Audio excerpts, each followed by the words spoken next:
tal? Bienvenidos a una edición más de Una Mirada, el programa de la Universidad Nacional y de CINAR S.A.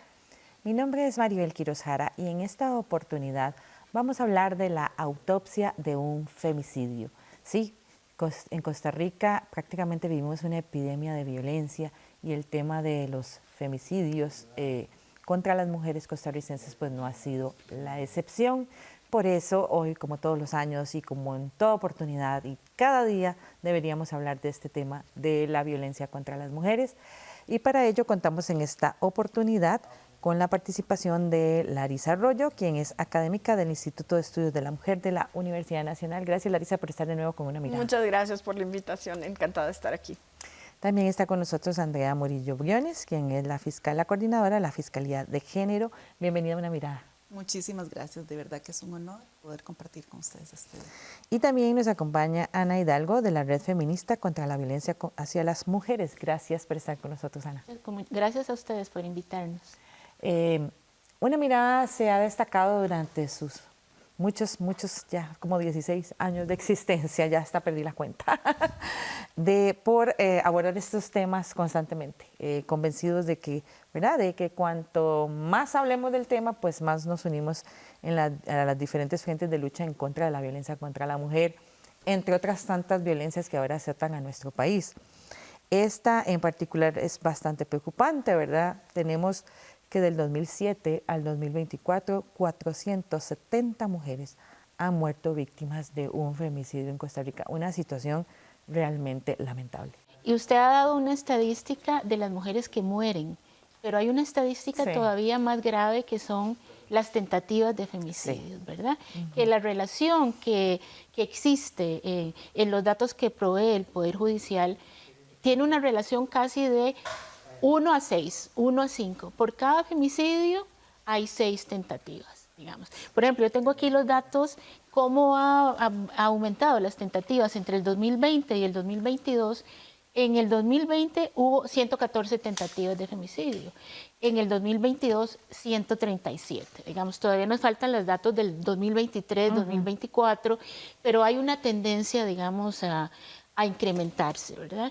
Entonces, efectivamente sigue siendo un problema fundamental para las mujeres, para la política pública y lamentablemente el contexto que estamos viviendo, como usted dice ahora, que es muy importante que lo conversemos, no es el más propicio para erradicar la violencia contra las mujeres, porque estamos notando que además de la violencia tradicional hay un aumento de la violencia simbólica y mediática, los ataques contra las mujeres, y también de la violencia política, que es otra forma de violencia contra las mujeres. Discursos de odio, por ejemplo, ¿verdad? Sí, discursos de odio, que también es un gran tema. Hay algo importante que sí me parece también de rescatar, es la publicidad que se ha hecho, la visualización de víctimas. Eso ha permitido de que estas víctimas puedan visualizarse como tales, porque precisamente el ciclo de la violencia hace que muchas de estas personas no se vean como víctimas. El normalizar la violencia impide que ellas puedan visualizarse y una vez que se ha interiorizado precisamente su condición de víctima, poder solicitar ayuda, y eso también ha hecho no solamente que se haya visto el reflejo del incremento, por lo menos para la investigación de los casos de femicidio, sino incluso el aumento de la investigación de los casos de tentativas de femicidio. Y esto precisamente se hace cuando me reconozco como víctima y reconozco que las acciones que están realizando en mi perjuicio vienen precisamente a constituir un hecho de violencia que puede acabar con mi vida. Y eso pues da reflejo precisamente del incremento de las investigaciones que hasta este momento hemos tenido. Ahora, en Costa Rica en el 2024, del total de muertes de mujeres, 35% fueron clasificadas como femicidios. ¿Qué hace la diferencia? ¿A qué nos referimos cuando hablamos de un femicidio?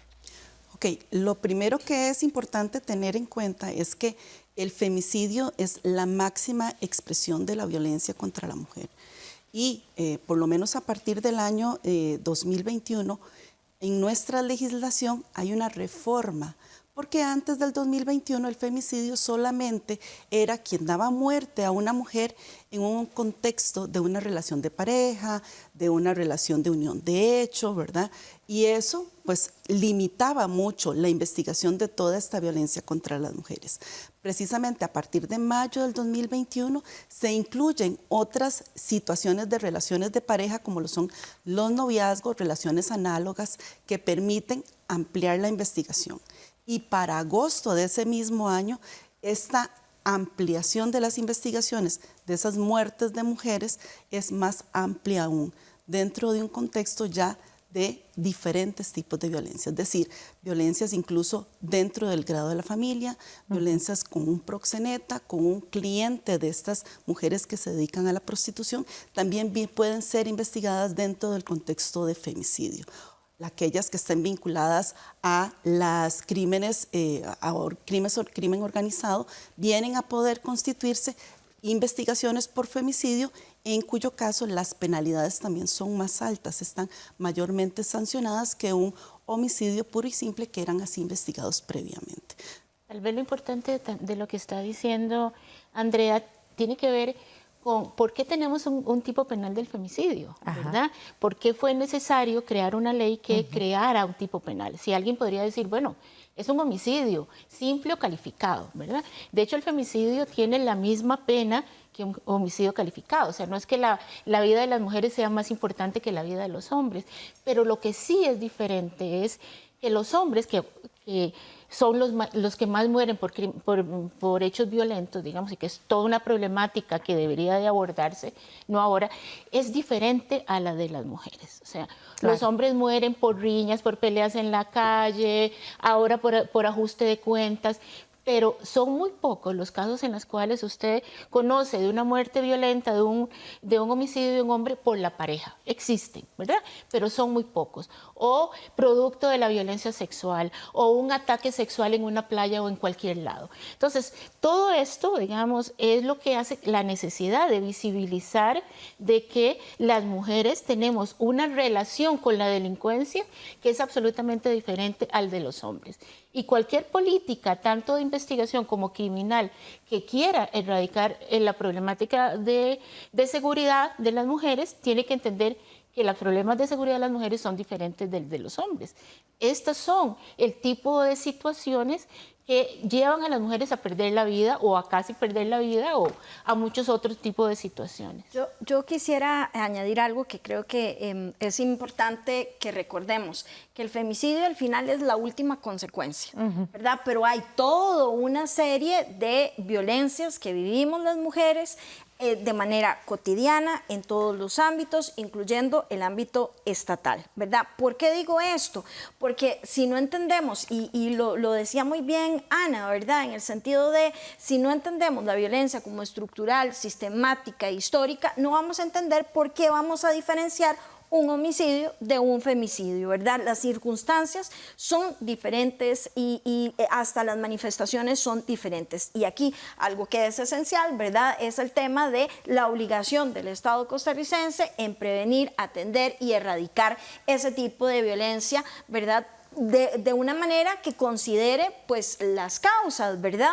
¿Y por qué esto es importante? Porque si no supiéramos que el Estado es el principal responsable jurídicamente, pues entonces de repente no tendríamos un Instituto Nacional de las Mujeres, no tendríamos, digamos, fiscalías de género, todo un poder judicial, observatorio de género del poder judicial, ¿verdad? Es decir, que hay acciones que se han tomado, pero que claramente son insuficientes, como los mismos datos del observatorio nos señalan. Sí, sobre este tema conversamos con Claudia Palma, antropóloga del Observatorio de Coyuntura de la Universidad Nacional, quien comentó que la violencia social en crecimiento deja expuestas a las mujeres, lo que hace que seamos más vulnerables de sufrir cualquier tipo de abuso y diferentes formas de agresiones.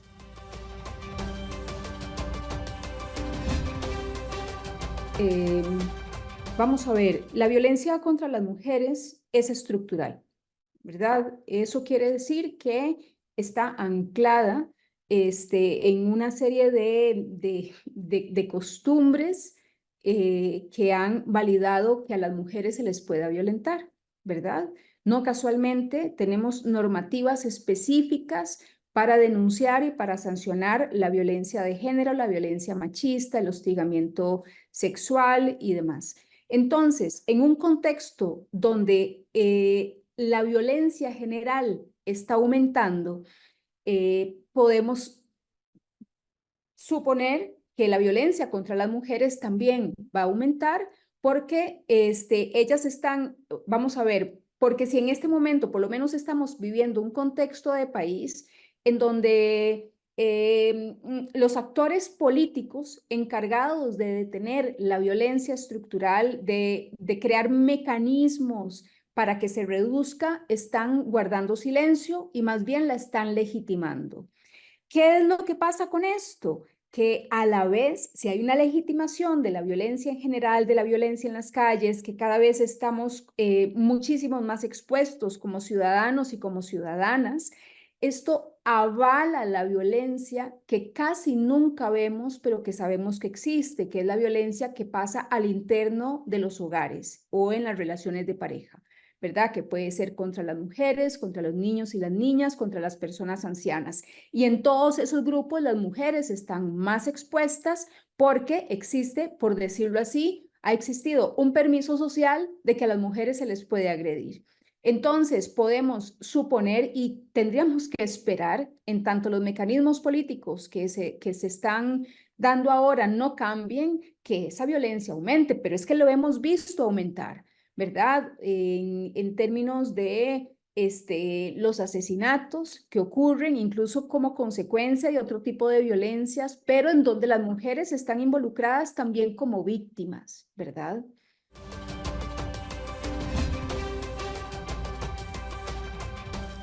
Qué importante rescatar este tema que menciona Claudia y también Larisa. Es un escalamiento de la violencia general, ¿verdad?, en Costa Rica y en el mundo, pero particularmente en contra de las mujeres, niños, niñas y adolescentes.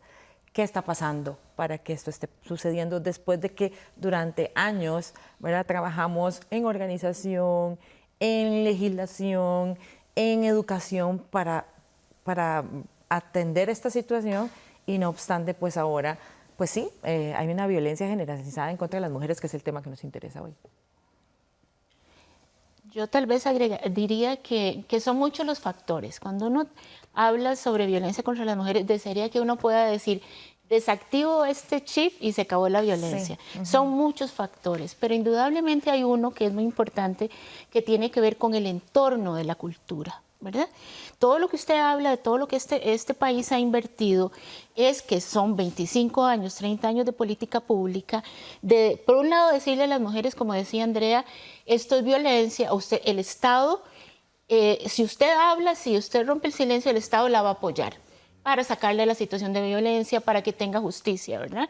Y también a la sociedad para decirle, la violencia no debe ser parte de nuestra convivencia, ¿verdad? Ese es como ha sido, digamos, todo el marco cultural de derechos humanos que hemos tenido durante los últimos 25, 30 años para tratar de contrarrestar centenares de años de cultura machista. Las transformaciones culturales son muy lentas, o sea, no cambian rápidamente. Pero si de pronto venimos y estamos en un entorno de violencia social y, como yo decía al inicio, donde la violencia simbólica, o sea, aquello de lo cual las personas que están en posición de liderazgo utilizan la burla, utilizan la agresividad para la interacción social, para la interacción desde el espacio público, esto también empieza a contaminar todo el ambiente social, ¿verdad? A esto se agrega una cosa que confirmamos en nuestra investigación, la relación entre la violencia y la pobreza, digamos. Las mujeres que sufren condiciones de pobreza les tienen muchas dificultades para salir de la violencia, o la pobreza, la misma violencia las lleva a la pobreza, etc. Entonces hay una transformación cultural que yo lo llamo retroceso cultural, ¿verdad? Que lo hemos visto en los últimos años y que es un retroceso cultural, desde mi punto de vista, de la cultura general de la convivencia costarricense, en el sentido que nosotros estamos acostumbrados aquí a resolver las cosas con el diálogo, a negociar, etcétera, y eso no es lo que estamos viendo ahora. Y además una cultura que también es, por consiguiente, también machista, ¿verdad? Y eso en todo es como una sopa, es como un caldo que enrarece y legitima, porque si yo soy una persona que tengo conductas machistas, violentas, pero sé que no lo debo de hacer, porque el deber ser cultural es que yo no debo de golpear, pero de pronto ahora eso es como pan de todos los días, tratarse mal y gritar, entonces yo también lo voy a hacer, ¿verdad? Y eso, eso afecta de una manera muy particular a las mujeres y a las niñas. Yo quisiera añadir justamente sobre este tema lo importante que es el aprendizaje, y no solo el aprendizaje formal, sino también el informal. Y aquí hablemos de discursos de odio, ¿verdad? Básicamente donde podemos escuchar autoridades que tienen un discurso que es sexista, que es denigrante, podemos tocar el tema de violencia política incluso, ¿verdad? ¿Y qué es lo que pasa? Naturalizamos la violencia, no solo cuando la vivimos, sino que incluso la podemos replicar. Y el problema es que, por ejemplo, en el caso del femicidio, es un crimen de odio. Eso significa que, de alguna manera, las víctimas no van a ser claramente las mujeres que son asesinadas, ¿verdad?, por el hecho de ser mujeres, sino también sus familias y también el resto de mujeres. Entonces, cada vez que vemos un femicidio anunciado, hay como una especie de aleccionamiento, decir, uy, eso me va a pasar a mí, si yo salgo, si no le hago caso a mi pareja, ¿verdad?, esto me puede pasar a mí. Y nada más mencionar que justamente en esto también habría que considerar el deber que tiene el Estado de Costa Rica, no solo en prevenir y erradicar, sino también atender a las víctimas que en principio, digamos, son personas familiares y demás. En este caso, desde el IEM estamos desarrollando una investigación justamente sobre el deber de atención prioritaria a víctimas, a familiares víctimas de femicidio, ¿verdad? ¿Por qué esto es importante? Bueno, porque justamente lo que decía Ana, en el momento donde hay un femicidio, hay una afectación a la familia, a su comunidad, ¿verdad?, o su barrio, pero al resto de la sociedad, ¿verdad? Sí, en efecto, a toda la sociedad, porque definitivamente, pues, este tipo de violencia, como tantas otras, son herramientas de control, ¿verdad?, donde se nos dice, si usted no se porta, ¿verdad?, calladita más bonita, como dice ese dicho tan terrible, pues puede sufrir las consecuencias. De eso vamos a hablar en el siguiente bloque, que es Con una mirada, que ya regresamos.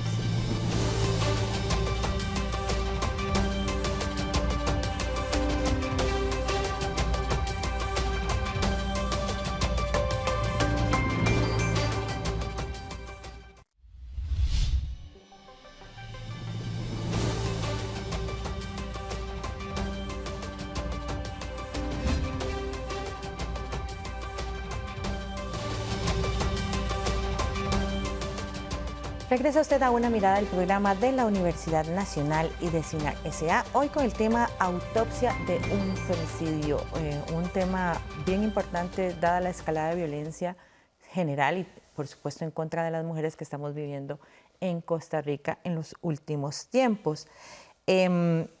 Hablábamos durante el primer bloque, y lo vamos a retomar ahora en más detalle, que toda esta situación pues ha llevado a la generación de diferentes iniciativas, muchísimos estudios. Por dicha, yo digo que por dicha en Costa Rica, ¿verdad?, no nos quedamos como con la cifra y ya, sino que se ha trabajado muchísimo ¿verdad?, en normativa, en generar investigación, en generar procesos de educación de la población. Ahora, uno de los últimos es precisamente de la situación actual del femicidio, datos del informe Autopsias Psicosociales del Feminismo, que es una investigación del Instituto de Estudios de la Mujer y la Red Feminista. ¿Por qué realizar este estudio, entre tantos otros que se han hecho? Bueno, realmente este estudio es un estudio que se hace con el apoyo del Programa de Naciones Unidas para el Desarrollo, el PNUD, y lo ejecuta la Red Feminista, digamos.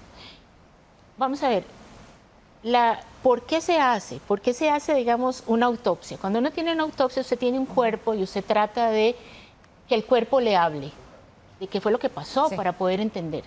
Entonces, Cuando nosotros tenemos las estadísticas de femicidio, podemos tener estadísticas generales, tantas mujeres, tenía tanta edad, era nicaragüense, era tica, ¿verdad? Pero es muy poco lo que la información administrativa da para poder entender por qué se llegó a ese femicidio. Entonces, ahí estamos hablando de hacer una autopsia. Entonces, se hicieron con 28 femicidios del 2020 en todo el país, ¿verdad? Son muchos los resultados. Yo quiero solamente tal vez poner un ejemplo que me ha interesado sobre situaciones de los últimos días. Cuando se hace una autopsia, se trabaja, por eso digo que el cuerpo habla, no nos habla, pero nos habla su mamá, las amigas, a veces nos hablan los expedientes médicos que se revisan, a veces el expediente judicial, para tratar de entender por qué ocurrió ese femicidio, si el femicidio pudo haber sido prevenido, en qué momento, qué antecedentes tiene. Les voy a poner solamente un ejemplo. Varias de las personas que fallecieron, de las mujeres que fueron asesinadas en el 2020, eran mujeres que podríamos decir que estaban en calle. Eran mujeres víctimas de violencia sexual, ¿verdad? Por pretendientes o desconocidos. En este año hemos tenido varios femicidios, muertes de mujeres que están en las mismas condiciones. Entonces, lo que la opinión pública llega a saber era que la señora o la mujer era alcohólica, vivía en la calle o no sabemos nada de esto, ¿verdad? Entonces, por ejemplo, en una de las situaciones que fue parecido en el 2020, nosotros logramos rastrear la historia de esta mujer, ¿verdad? Que era una mujer que vivía en una zona rural, que vivía en una montaña, ¿verdad?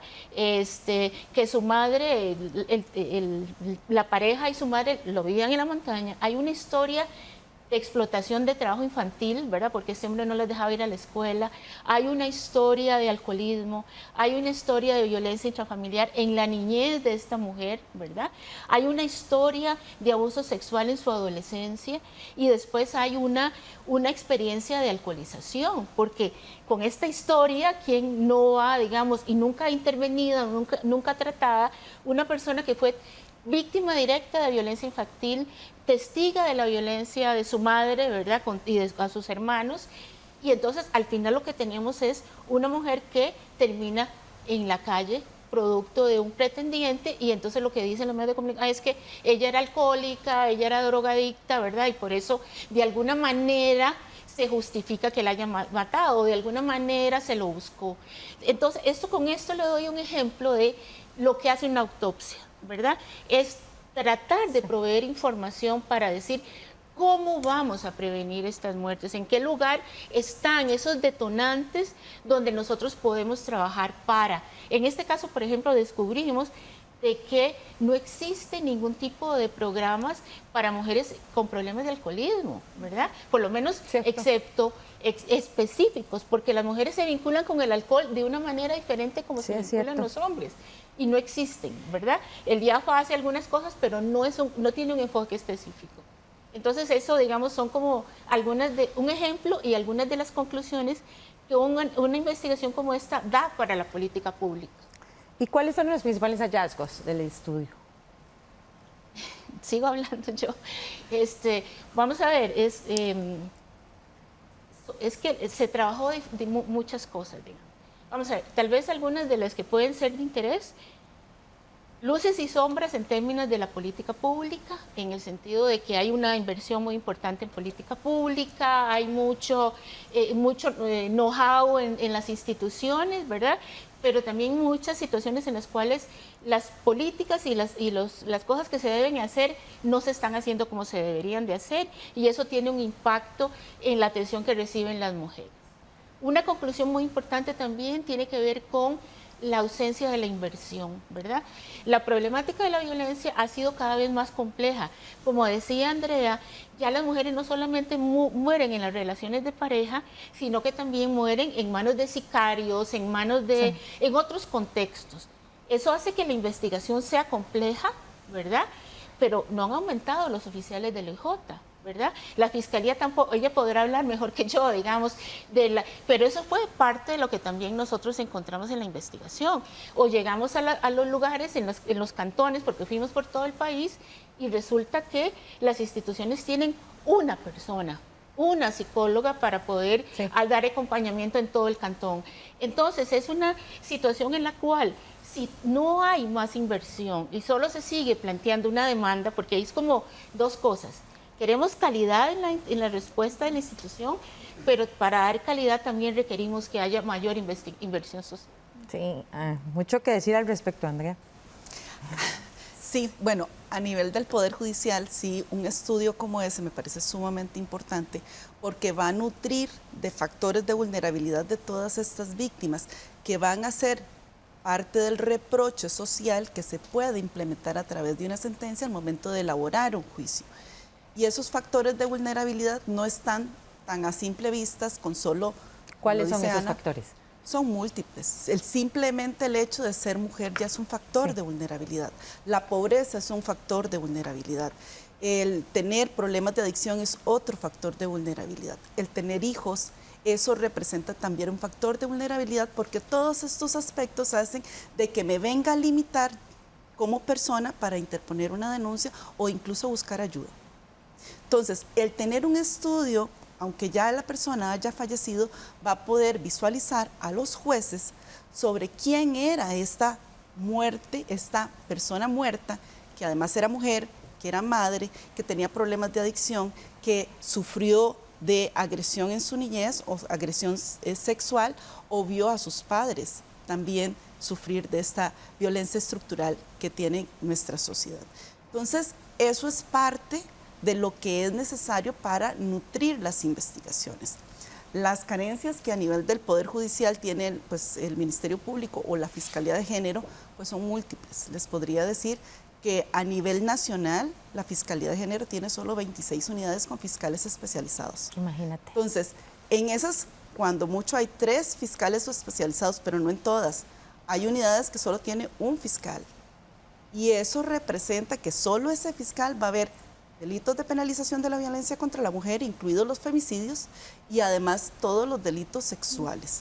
Entonces, la carga de trabajo que tienen este personal es abundante y no contamos con recursos para ampliarlos.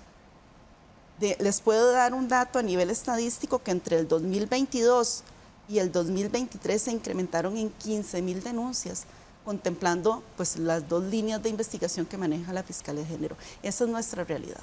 Y yo quisiera acotar que uno de los principales problemas que tenemos es que le decimos a las mujeres, denuncien, sí. Pero ¿cómo van a denunciar en estas condiciones? Y bueno, usualmente cuando uno habla de presupuesto, uno invierte donde cree uno que hay mayor importancia. Entonces, el hecho de que tengamos una carencia de recursos en esta temática nos revela un poco las prioridades estatales en toda su dimensión, todas las instituciones, todas las instancias, poderes y demás.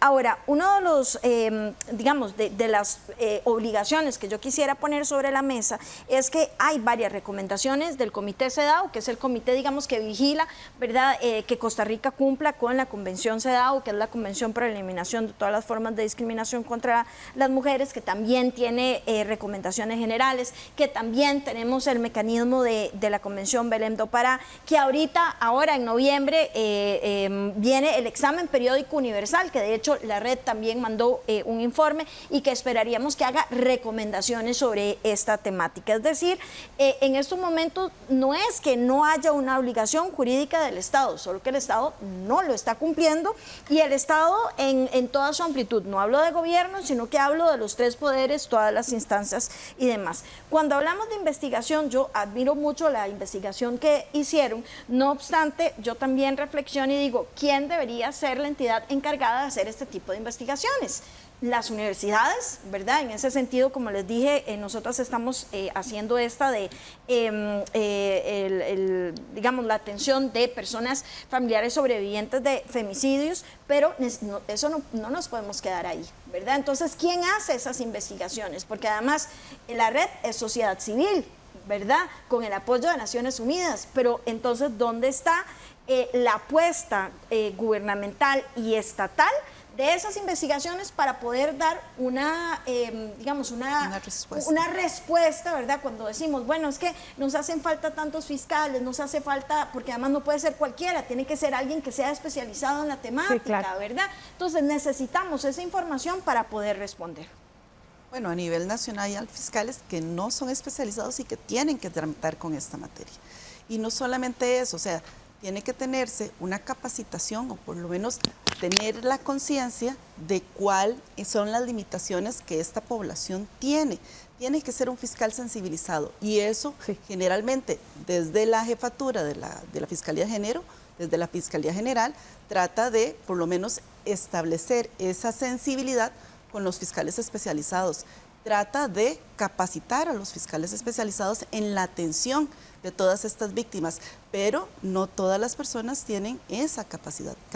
Eso quedó clarísimo en la investigación, porque así como nosotros encontramos investigaciones del OIJ buenas, digamos, o sea, que realmente trataron, porque aquí el tema probatorio es muy importante, ¿verdad? O sea, ¿dónde están las pruebas? Y no siempre las pruebas están fácilmente identificadas. O sea, hicieron investigaciones, bueno, todo lo que, buscaron testigos y testigas, y hay una buena actuación de la Fiscalía, pero hay otros lugares en los cuales eso no es así. Digamos, realmente o no hubo investigación o la investigación fue de mala calidad y la acción penal dirigida por la Fiscalía también no fue o sea, no siguió los parámetros que Andrea dice que existen, porque existen parámetros, ¿verdad? Es un poco lo que yo decía de las luces y las sombras que vemos en muchas instituciones. Por ejemplo, algo tan básico como valorar el riesgo. O sea, todos los funcionarios y las funcionarias públicas que se enfrentan a una mujer que vive violencia debe valorar el riesgo, ¿verdad? Porque no todas las mujeres están en el mismo nivel de riesgo. Y a nivel internacional ya hay indicadores que le permiten a usted saber si esa persona hay que sacarla para un albergue o, ¿verdad? O lo que sea, requiere alguna protección especial. No lo hacen. Entonces, tenemos casos donde no hacen la valoración de riesgo, no dan, en este caso también, un caso de un juez de violencia doméstica, no da la medida de protección, y la mujer 15 días, 4 semanas después estaba muerta por lo mismo por el mismo modus operandi que fueron sus denuncias de violencia anteriores. Entonces, con esto, digamos, termino. Lo que quiero decir es que hay un esfuerzo, pero todavía hay necesidad de garantizar que esa acción de calidad sea una acción en todo el país para que todas las mujeres víctimas tengan el acceso a la justicia del mismo nivel y calidad. Para eso se requiere de recursos también. Sí, ahora que usted mencionaba el punto de las medidas de protección, escuché hace unas semanas a algunos familiares de las víctimas exigiendo que se trabaje más fuertemente en ese tema porque muchas de las mujeres asesinadas tenían medidas de protección. ¿Están funcionando esas medidas de protección? ¿Qué es lo que está fallando ahí? Bueno, en nuestra experiencia es interesante porque de 28 femicidios, solo 7 personas registran haber establecido contacto con alguna institución, ¿verdad? Entonces, eso también llama la atención porque apenas una tercera parte de esas mujeres o que no se reconocían como víctimas de violencia o que no sabían a dónde acudir o que tenían miedo o algo, digamos. Entonces eso ya es como un tipo de problema. Y entre las 7, la respuesta, no todas tenían medidas de protección, ¿verdad? Creo que 2 eran las que tenían medidas de protección y la respuesta, uno puede decir que son excepciones, lo que pasa es que no podemos decir qué tan excepcional sea, pero hay una situación donde hay una señora que llega a pedir medidas de protección, que va al juzgado penal a decir, ella le pone medidas, el tipo se le mete, le rompe la casa y cada vez ella va a denunciar a la esposa. Fueron 720 días entre que ella interpuso su primera denuncia penal y que se convoca a una audiencia preliminar, ¿verdad? Cuando la audiencia preliminar llega, la notificación a ella ya está muerta, ¿verdad? Entonces, es un caso extremo, yo puedo entenderlo, ¿verdad? Porque a mí me parece, y en esto nosotros siempre nos hemos sentido aliadas de la Fiscalía, aliadas de las compañeras, por eso es que reconocemos que también hay que relevar los problemas que tienen, porque pueden tener muy buena voluntad, pero si no tienen suficiente gente no pueden hacer las cosas. Pero estas también son realidades, digamos, que suceden. Son realidades que cuestan vidas y precisamente espacios como este lo que pretenden es que hablemos de todas estas cosas que ustedes han dicho hoy para seguir trabajando para mejorar la situación. Mucho que hacer en Costa Rica. Vamos a hablar más sobre este tema al volver a la pausa. Quédese con una mirada que te volvemos.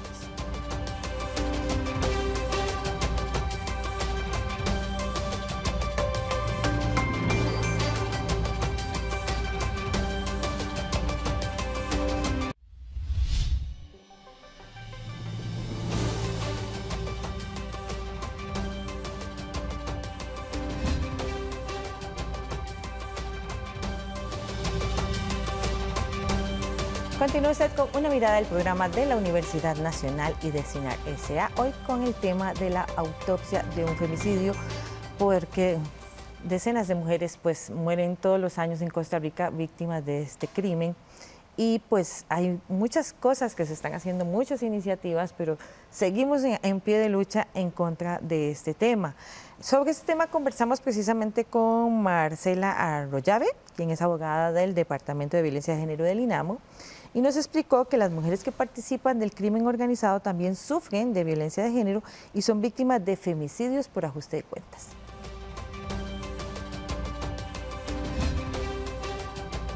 Costa Rica hace poco hizo la reforma, hace 2 años, la reforma a la Ley de Penalización de la Violencia contra las Mujeres, porque antes de la reforma considerábamos legalmente el femicidio solamente el que se daba en parejas establecidas con matrimonio o unión de hecho. Entonces, la mataba porque tenía esa relación, pero después de que se hizo la reforma, se incluyó el femicidio en otros contextos y ahí hay en ese artículo que es el 21 bis se establece también el femicidio que se dé en crimen organizado por venganza o cobranza. Entonces podemos ver esta situación, por ejemplo, yo la mato a usted porque le cobro porque no cumplió con lo que tenía, o por ejemplo, el que le debía era la pareja. La pareja debía una plata en crimen organizado. En vez de cobrársela a él, la matan a ella. Ahí es donde vemos que son femicidios, es decir, usando el cuerpo de las mujeres como venganza o como cobranza. En vez de matarlo a él, la mato a ella. En vez de matarle al hombre, mato a la hija, a la esposa, a la novia. En esos casos vemos femicidios. Y hemos visto un aumento muy acelerado en los homicidios generales de mujeres, ¿verdad? Por ejemplo, los datos que nosotras tenemos en la Subcomisión Interinstitucional para la Prevención de Femicidio nos muestra que en el 2022 tuvimos 50 homicidios de mujeres, es decir, asesinatos violentos de mujeres. Y en el 2023 tuvimos 72, es decir, hubo un brinco y grande. Y en femicidios estamos cerca, lo que pasa es que todavía no hemos terminado de hacer el análisis de los femicidios del 2023, pero en el 2022 tuvimos 23 femicidios y todavía quedan 8 casos pendientes de clasificar. Pero en el 2023 de esos hubo 72 homicidios, de esos tenemos clasificados como femicidios 18, pero aún quedan 37 muertes violentas por determinar, es decir, que la cifra de femicidios puede aumentar. ¿Qué nos indicaría eso? Que así como hay un aumento en la muerte violenta de las mujeres en general, podría haber un aumento también de los femicidios en el país en esa época, como lo ocurrió, por ejemplo, en el 2020. En el 2020 tuvimos un brinco muy alto en los femicidios porque veníamos hablando de 19, 18, 20 y pasamos a 30 femicidios por el contexto de la pandemia y todo lo que implicó para la vida de las mujeres, ¿verdad? Entonces, ¿qué quiere decir esto? Que entre más situación de violencia social estemos en nuestra sociedad, las mujeres también van a tener una violencia, van a vivir o se van a ver afectadas de manera diferenciada, más aumento de la violencia contra las mujeres y puede existir también un aumento en los femicidios.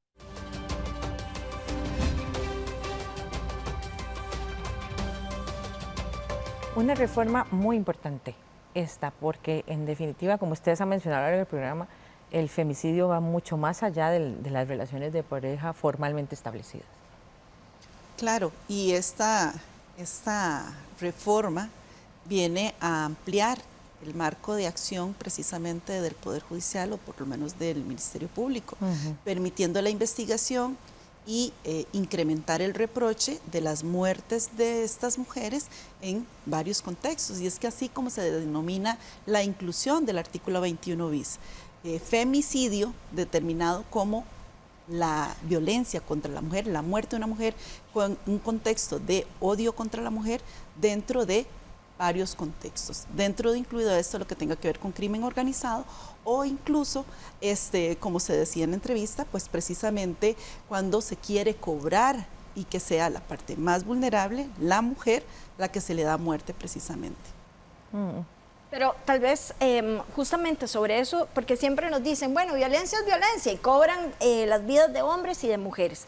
Pero justamente una sentencia que fue parteaguas, que fue la de Campo Algodonero en contra de México ante la Corte Interamericana, justamente relacionaba el contexto de narcotráfico, de pobreza, de movilidad humana, señalando que las muertes de mujeres eran diferenciadas incluso por el tipo de violencia, el grado de violencia y hasta la exposición pública que se hacía de los cuerpos, ¿verdad? Y para mí esto es muy importante porque, y Ana lo dijo en algún momento, pero hay que reiterarlo, aquí no estamos diciendo que la vida de una mujer vale más que la de un hombre, estamos diciendo que se están dando las manifestaciones de violencia de una manera diferenciada y si esto es así, pues entonces también hay que atacarlo de una manera diferenciada y si no logramos entender a través de la capacitación, de la educación, para tener un funcionariado público que tenga conciencia sobre la perspectiva de género y derechos humanos, es imposible que el sistema pueda realmente brindar una, no quiero decir una solución, pero al menos que cumpla con sus obligaciones de prevenir, atender y erradicar la violencia basada en género contra las mujeres. Que aparte de pasar ahora, ¿verdad?, de esta violencia asociada con crimen organizado, también tenemos, entre otras muchas manifestaciones de violencia, como veníamos hablando en el primer bloque, tenemos también el tema de la violencia política contra las mujeres, que recientemente realmente ya ha tomado matices preocupantes, ¿verdad?, contra figuras importantes del acontecer nacional que han sido amenazadas, tal vez no por lo que dicen, sino porque son mujeres que lo dicen, ¿o me equivoco? Así es, o sea, es imposible tener este programa sobre violencia contra las mujeres y no hablar de la violencia contra las mujeres que están en la política. Y es importante decir que violencia política no es contraargumentar o no es tener una opinión diferente o incluso discutir acaloradamente. Las mujeres generalmente hablamos acaloradamente. El tema es el contexto de respeto, ¿verdad? Y el contexto de respeto no solo al diálogo, sino que no existan, digamos, amenazas directas contra la integridad. Y es muy importante para todas las personas que nos están viendo, especialmente para las mujeres, que nosotras tenemos que sentirnos identificadas con estas mujeres que están siendo atacadas, de todos los partidos políticos. Aunque no estemos de acuerdo con ellas. Aunque no estemos de acuerdo con ellas, porque cada mujer, digamos, una mujer que es diputada, una mujer que es la Contralora General de la República, la Presidenta del Tribunal Supremo, recordemos que hace apenas 70 y poquitos años que las mujeres teníamos derecho al voto. Sí. Antes no éramos ciudadanas, entonces ha sido un largo camino para poder tener representación en estos lugares. Cuando se ataca estas figuras, nos está atacando a todas las mujeres, se está atacando todas las conquistas y todo ese largo camino que tuvimos para poder compartir una parte del espacio público en condiciones de igualdad. Y claro que el tema de la violencia contra las mujeres en la política no es solamente, como usted dice, porque me cae mal o porque no necesariamente estoy de acuerdo, sino es un mensaje que nos mandan. Quédese en la casa, esto es un tema de los hombres. Es negación de los espacios públicos, ¿verdad?, para las Exactamente, mujeres. Es negarle los espacios públicos y cualquiera otra, tal vez mujer que está pensando que yo quiero ser regidora, quiero ser alcaldesa, lo que sea, bueno, tal vez lo voy a pensar un poquito más porque yo no quiero verme sujeta de todas estas barbaridades, ¿verdad? Entonces creo que es algo que nos atañe a todas las mujeres. Sí. Sí, sobre ese tema de violencia política en contra de las mujeres, yo sí quiero ser muy enfática. Aquí una puede no estar de acuerdo con alguien, una le puede decir a alguien, usted está incumpliendo porque usted es un agente estatal, ¿verdad? Si es ministra, si es diputada, lo que sea. El problema nunca está ahí. El problema está en cómo se da el ataque. Por ejemplo, si hago referencia a cómo se viste, a su figura, a algo, digamos, que la caracteriza como mujer, cosa que no hacemos con los hombres. A los hombres no les dicen nada sobre su figura, no les dicen nada sobre gordo, su... lo que exactamente, el pelo, ¿verdad? sí. Entonces, ahí es donde está, porque yo no quiero que tampoco quede como la idea que la violencia política es, no le podemos decir nada a las mujeres porque sería perpetuar más bien esta idea de que las mujeres somos una rosa, que somos delicadas y no nos pueden tocar. Eso no es así, ¿verdad? Es nada más entender que cuando vamos a criticar a una mujer en política, lo hagamos en contra de sus ideas y de su quehacer como representante, digamos, estatal. Muchos son los desafíos que hemos tenido a lo largo de décadas sobre este tema, pero hoy por hoy es mi percepción, ¿verdad? Estamos ante un panorama bastante preocupante. ¿Qué hacemos para detener esta escalada de violencia en contra de las mujeres, principalmente con el tema del femicidio? Wow, Suspiro primero. La verdad, bueno, Suspiro yo me colectivo. voy a atrever, claramente no voy a hacer una lista taxativa y voy a permitir que mis compañeras más bien complementen. Yo creo que definitivamente tiene que haber una apuesta económica, es decir, en invertir en capacitación, formación, educación, etcétera. Y por otro lado también tenemos que invertir en un cambio cultural, ¿verdad? O sea, si no cambiamos la cultura que está permeada en el arte, en la música, telenovelas, películas, pero también digamos, en la escuela, en el colegio, en las universidades, no hay por dónde, o sea, no podemos hacer, digamos, realmente un paso. Ahora, viene la otra, y aquí se lo voy a dejar a ustedes, ¿verdad? Que vienen más bien las soluciones que se pueden dar directamente desde la institución. No, se pueden dar, no, se tienen que dar desde la institucionalidad. Previo a referirme a ese punto, sí me parece importante algo que tocó, y es que prima facie es esa educación y reeducación de los niños, jóvenes y adolescentes. ¿Por qué? Porque ahí es el cultivo para que no vengamos a reproducir los patrones machistas de los cuales hemos venido sufriendo todas nuestras generaciones y que precisamente ha sido el detonante de toda esta violencia. Desde el Poder Judicial o desde el Ministerio Público, recordemos que nosotros somos, lamentablemente, absolutamente represivos. Nosotros actuamos ya cuando el femicidio ocurrió, cuando ya el maltrato ocurrió. Pese a esto, nos hemos abocado de dar capacitaciones, de permitirles el acceso de toda esta información a culturas que están incluso fuera del GAM, porque aquí es donde generalmente tenemos más fácilmente la información. Pero que se nos olvidan que hay territorios indígenas, tenemos poblaciones muy alejadas que también necesitan esta información y precisamente, pese a las limitantes de personal, nos trasladamos y damos estas capacitaciones que, si bien no son propios de nuestro quehacer ordinario, tratamos de acceder a la justicia dando esta información a todas las personas. Bueno, son muchísimas cosas, yo coincido con lo que le dicen las compañeras, pero yo quisiera poner el énfasis en una cosa en la coyuntura actual. Ampliar y mantener los derechos de las mujeres, incluyendo el derecho a no vivir con violencia, requiere de la democracia, ¿verdad? Ningún régimen autoritario, ¿verdad?, ha permitido que las mujeres tengamos derechos o avancemos en derechos, sino que siempre perdemos derechos, ¿verdad? Entonces, en esta coyuntura, una de las cosas más importantes que nosotros requerimos hacer es garantizar el clima de diálogo democrático, de participación democrática, cambiar todo ese enrarecimiento, yo llamo, digamos, que hay en la vida pública costarricense, ¿verdad? Toda esa conflictividad, ese divisionismo que permea, digamos, la conversación pública en este momento, porque así las mujeres vamos perdiendo derechos.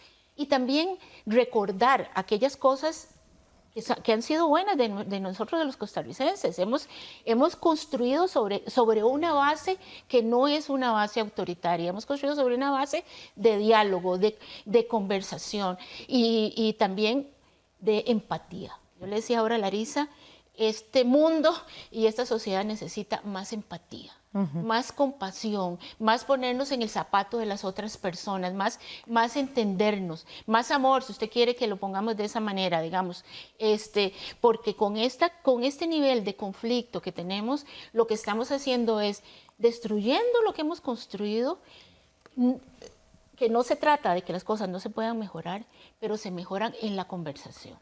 Quiero aprovechar los últimos minutos, Andrea, para que nos recuerde qué consejos le podemos dar a las mujeres que están siendo víctimas de violencia de género en sus diferentes espacios, particularmente en sus hogares. ¿Qué hacer para no ser una víctima más de femicidio? Primero, es muy difícil mencionarlo, porque desde esta perspectiva, lo primordial es decirle, denuncie, asesórese, búsquenos, vaya a las fiscalías, pregunte por cualquier fiscal y ellos le van a decir, por lo menos le van a ofrecer cuáles son las alternativas que usted tiene. Sabemos que tiene miedo, pero existen programas a nivel de la institución en donde puede darle algún tipo de protección, si requiere usted y su familia someterlo a los programas que a nivel institucional e interinstitucional le puede ofrecer para salir de esos ciclos de violencia. Y no solamente a ella como persona víctima, sino incluso a las personas que sin ser familia también tienen conocimiento de un hecho delictivo. Denuncien para nosotros poder actuar y poder darles algún tipo de resultado que sea en protección de lo que es más importante, la vida de las mujeres. A veces dar ese primer paso no es tan fácil. No es fácil. Se lo digo por conocimiento de causa. ¿Existe alguna línea donde la gente puede llamar primero o alguna red social, algún sitio web donde una pueda tener algún primer aproximamiento a esto y ir tomando como fuerzas para poner la denuncia? Claro, ¿verdad? Porque el miedo es el principal enemigo. Claro. Los diferentes medios de denuncia son a través de las diferentes fiscalías a nivel nacional. Existen también el organismo de investigación judicial que también pueden hacer las denuncias. Pueden hacer las denuncias anónimas, pueden hacerlas por correo electrónico directamente dirigido a la Fiscalía Adjunta de Género y ellas se van a redirigir en donde los despachos que se tengan que tramitar. Puede ser a través del 911, puede ser a través de los hospitales, puede ser a través del Patronato Nacional de la Infancia. Como le decía, hay redes interinstitucionales que transmiten esa información y que puede llegar a nosotros para nosotros iniciar la investigación. Sí, aquí lo importante, tal vez lo más importante es eso, ¿verdad? No mantenerse en silencio, buscar algún tipo de apoyo, algún tipo de ayuda. Hay mucha gente dispuesta a colaborar. Por dicha, ¿verdad? Como ustedes dicen, bueno, a pesar de que tenemos esta escasez de recursos, pues hay redes en los diferentes cantones, hay muchas ONGs trabajando con este tema, en las universidades públicas también hay mucha gente dispuesta a colaborar y esperamos que las municipalidades en las oficinas de la mujer, o sea, esperemos que espacios como este sirvan para que muchas mujeres se empoderen y decidan salir de los ciclos de violencia, pero también para que toda la sociedad, incluyendo a todos esos hombres que también quieren luchar por una sociedad más equitativa, nos unamos en esta causa para detener la violencia de género, la violencia en contra de nuestros niños, niñas y adolescentes y esta escalada de violencia que nos está robando la Costa Rica que tanto nos ha costado construir. Muchas gracias a ustedes por participar y a ustedes por acompañarnos en este programa. Recuerde que puede buscar más información en www.unacomunica.una.ac.cr. También nos puede buscar en nuestras redes sociales bajo el nombre de Una Comunica. Y recuerde, si está siendo víctima de violencia, infórmese y denuncie. No guarde silencio porque esto puede costarle la vida. Le esperamos la próxima semana con más aquí en Una Mirada. Hasta pronto.